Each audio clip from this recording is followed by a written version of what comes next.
करत करत अभ्यास ते जड़मती होत सुजान, रसरी आवत जाते शिल पर परत निशान। लगन और निरंतर प्रयास, ये दो ऐसे गुण हैं जो मनुष्य के जीवन को उसी प्रकार रोशन करते हैं जैसे एक दीपक को ईंधन। ये कहानी उन दिनों की है जब शिक्षा का केंद्र गुरुकुल हुआ करते थे। वहाँ विद्यार्थी केवल पुस्तकों से नहीं बल्कि सेवा, अनुशासन और जीवन के व्यावहारिक पक्षों से भी ज्ञान प्राप्त करते थे।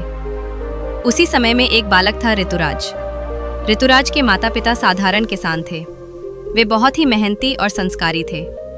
जब ऋतुराज 7 वर्ष का हुआ तो उन्होंने उसे पास के एक प्रसिद्ध गुरुकुल में भेज दिया ताकि वो वहाँ विद्या अर्जन कर एक अच्छा इंसान बन सके।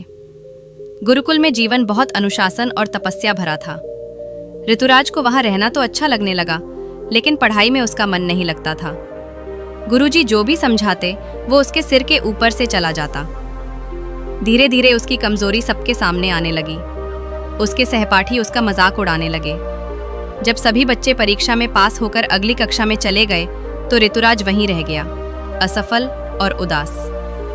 गुरुजी ने भी आखिरकार हार मान ली। उन्होंने एक दिन ऋतुराज को बुलाया और कहा, बेटा ऋतुराज, मैंने तुम्हें समझाने और सिखाने की बहुत कोशिश की, लेकिन अब लगता है कि शायद ये मार्ग तुम्हारे लिए नहीं है। बेहतर होगा कि तुम घर लौट जाओ और अपने माता पिता की खेती बाड़ी में मदद करो। गुरुजी की बात सुनकर ऋतुराज बहुत दुखी हुआ। वो सोचने लगा कि शायद विद्या उसके भाग्य में नहीं है। आंखों में आंसू लिए भारी मन से वो घर के लिए चल पड़ा। रास्ते में दोपहर हो गई और उसे प्यास लगने लगी। उसने देखा कि कुछ महिलाएं कुएं से पानी भर रही थीं। वो पास गया और पानी मांगा। वहां एक बात ने उसका ध्यान खींचा। पत्थर के किनारे पर गहरे निशान। ये निशान रस्सी के बार बार रगड़ खाने से बने थे। उसने एक महिला से पूछा, माता, ये पत्थर तो बहुत कठोर लगते हैं, इन पर इतने गहरे निशान कैसे पड़ गए? महिला ने मुस्कुराकर कहा, बेटा, ये निशान हमने नहीं बनाए, ये तो वर्षों से इस कोमल सी रस्सी के कुएं से बार बार पानी खींचने से बने हैं। अभ्यास और समय का चमत्कार है ये। इस बात ने ऋतुराज के मन को झकझोर दिया।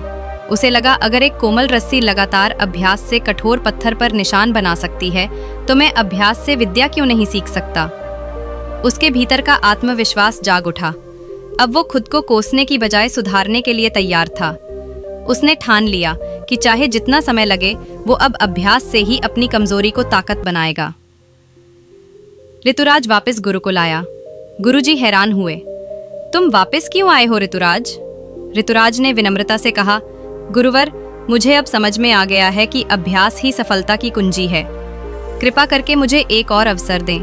मैं पूरी मेहनत और लगन से पढ़ाई करूंगा। गुरुजी ने उसकी आंखों में नया आत्मविश्वास देखा। वे मुस्कुराए और बोले, अगर तुम सच्चे मन से अभ्यास करोगे तो मैं तुम्हारा पूरा साथ दूंगा। इसके बाद ऋतुराज ने दिन रात एक कर दिए। वो सूरज उगने से पहले उठ जाता, अभ्यास करता, पाठों को दोहराता और गुरुजी से प्रश्न पूछता। भले ही उसकी प्रगति धीरे हो, लेकिन वो थमता नहीं था। वर्षों के अभ्यास ने उसका काया पलट कर दिया। जहां पहले उसे अक्षर समझ नहीं आते थे, अब वो जटिल संस्कृत ग्रंथों को भी समझने लगा। गुरुजी उसे देखकर गर्व से भर उठते।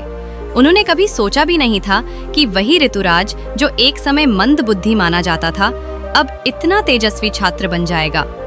समय के साथ ऋतुराज ने इतना ज्ञान अर्जित किया कि उसने संस्कृत व्याकरण के क्षेत्र में बड़ा स्थान प्राप्त किया। दोस्तों, ये कहानी उन सभी के लिए प्रेरणा है जो खुद को असफल या कमजोर समझते हैं। ऋतुराज की तरह अगर आप भी अभ्यास के मार्ग पर चले तो एक दिन आपके नाम की भी गूंज होगी। कहानी पसंद आई हो तो लाइक करें और चैनल को सब्सक्राइब करें। धन्यवाद।